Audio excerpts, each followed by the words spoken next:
Welcome to flying thoughts. ఈరోజు మనం హైదరాబాద్లో ఉన్నటువంటి మహాబోధి బుద్ధ విహార ఈ ప్రదేశాన్ని మనం సందర్శించబోతున్నాం. సో దాని విశేషాలు తెలుసుకుందాం.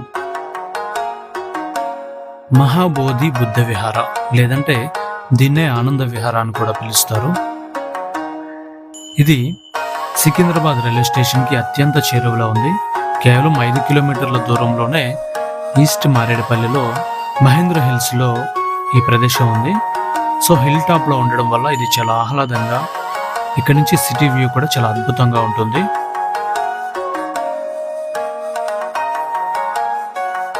మహాబోధి సొసైటీ ఆఫ్ ఇండియా అనేది హైదరాబాద్లోనే కాదు, ప్రపంచంలో చాలా చోట్ల దీనికి బ్రాంచెస్ ఉన్నాయి.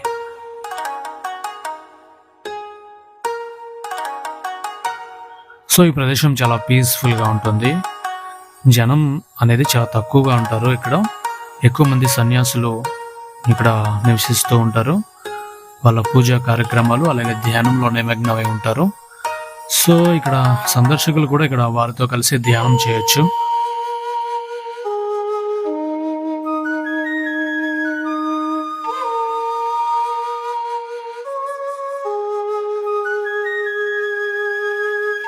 ఇక్కడ ఇంచుమించుగా 30 మంది సన్యాసులు ఉంటారు. సో మనం సందర్శిస్తుంది ఒక ఆధ్యాత్మిక కేంద్రం అనేది గుర్తుపెట్టుకోవాలి. సాధారణంగా ఇది ఒక టూరిస్ట్ ప్లేస్ అయితే కాదు. ఆధ్యాత్మిక కేంద్రాలకు వెళ్ళినప్పుడు ఆ ప్రదేశానికి తగ్గట్టుగా మనం ప్రవర్తించాలి. సో ఇక్కడ చాలా ప్లేసుల్లో మనం చెప్పులు అనేది తీసేసి వెళ్లాల్సి ఉంటుంది. సో నేను వెళ్ళేసరికి ఈవినింగ్ వెళ్ళడం వల్ల చాలా వరకు వీడియో అంతా కూడా చీకట్లో తీయడం జరిగింది. సో ఈ ప్రదేశానికి మనం వచ్చిన వెంటనే మనకి స్వాగతం పలుకుతుంది ధర్మచక్రం. వాహనాలు గేట్ లోపల పార్క్ చేసుకుని పైకి వెళ్లాల్సి ఉంటుంది. ఈ ప్రదేశాన్ని సందర్శించడానికి ఉదయం 8 గంటల నుంచి మధ్యాహ్నం 12 గంటల వరకు, సాయంత్రం 4 గంటల నుంచి రాత్రి 8 గంటల వరకు సందర్శకులకి అనుమతించబడింది. సో ఇది బౌద్ధ స్తూపం. ఈ స్తూపం పైన బుద్ధుడి యొక్క జీవిత చరిత్రకి సంబంధించినటువంటి కొన్ని సంఘటనల్ని చిత్రీకరించారు.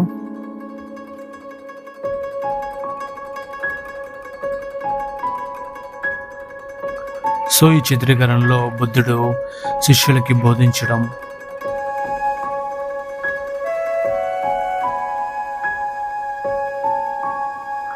బుద్ధుడు ధ్యానం చేస్తూ జ్ఞానాన్ని పొందడం, వివిధ ప్రదేశాలను సందర్శిస్తూ బౌద్ధాన్ని బోధించడం, ఇట్లాంటివి ఎన్నో ఇక్కడ శిల్పాలుగా చెక్కడం అనేది జరిగింది ఈ స్తూపం మీద.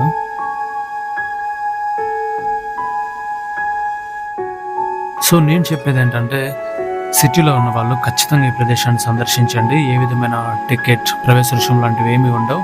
సో మనం చాలా ఉచితంగా దీన్ని సందర్శించవచ్చు. సిటీలో ఉన్న వాళ్ళు ఎవరైనా సరే తప్పకుండా ఈ ప్రదేశాన్ని సందర్శించండి. మీకు మళ్ళీ రావాలనిపిస్తుంది ఖచ్చితంగా. ప్రపంచంలోనే క్రీస్తుపూర్వ కాలంలోనే గొప్ప ధార్మికమైన విషయాలతో వచ్చినటువంటి మతం బౌద్ధం. సో బౌద్ధం అనేది ప్రపంచంలోనే మొట్టమొదటిసారిగా చరిత్ర కలిగినటువంటి ఒక మతం లేదా ఒక ధర్మం. అది మన భారతదేశానికి సంబంధించినటువంటిది. సో భారతదేశ చరిత్ర అలాగే బౌద్ధ చరిత్ర వేరువేరు కాదు. చరిత్ర కలిగిన ఒక గొప్ప ధర్మం క్రీస్తుపూర్వం కాలంలోనే ఉన్నటువంటి పరిస్థితి ఈ ప్రపంచంలో ఏ దేశంలోనూ లేదు. అది ఒక భారతదేశంలో మాత్రమే ఉంది.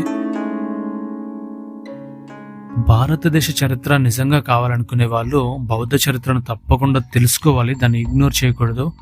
సో మన దేశంలో దోపిడీకి గురైపోయి, ఆక్రమణలకు గురైపోయి, మైనారిటీ మతంగా మిగిలిపోయినటువంటి బౌద్ధ ధర్మాన్ని రక్షించుకోవాల్సిన బాధ్యత ప్రతి భారతీయుడి మీద ఉంది. మనం ఇలాంటి ప్రదేశాలను సందర్శిస్తూ ఉంటేనే అవి మరింతగా రక్షించబడతాయి. అంతేకాదు వాటి కార్యకలాపాలు, ముఖ్యంగా ఇలాంటి బుద్ధిస్ట్ సొసైటీ లాంటి కార్యకలాపాలు మరింత విస్తృతంగా ప్రచారం చేయబడతాయి. మరిన్ని ప్రదేశాలని అవి కాపాడగలుగుతాయి. మనలాంటి వాళ్ళు వెళ్ళకపోతే ఉన్నవి కూడా మూతపడిపోయే పరిస్థితి వస్తుంది. ఈ ప్రదేశంలో బౌద్ధ సాహిత్యానికి సంబంధించిన పుస్తకాలు అందుబాటులో ఉంటాయి. ఆ లైబ్రరీలో మీకు కావాల్సినవి కొనుక్కోవచ్చు. అలాగే దాని పక్కనే కూడా ₹1,00,000 పైగా విలువ చేసే పాలరాతి బుద్ధుడి విగ్రహంతో పాటు బౌద్ధ మతానికి సంబంధించినటువంటి చిన్న చిన్న వస్తువులు సైతం ఆ షాప్లో దొరికే విధంగా ఒక షాప్ అయితే ఉంది. మన దేశంలో సరిహద్దులు దాటి విదేశాల్లో సైతం నేటికి కూడా గొప్ప మతంగా, అధికార మతంగా, మెజారిటీ మతంగా కీర్తించబడుతున్నటువంటి మతం మన దేశంలో మాత్రం మైనారిటీ మతంగా, ఒక దోపిడీకి, ఆక్రమణకి గురైపోయిన మతంగా మిగిలిపోయింది. సో కాబట్టి మనం తప్పకుండా ఇలాంటి ప్రదేశాలను సందర్శించాలి.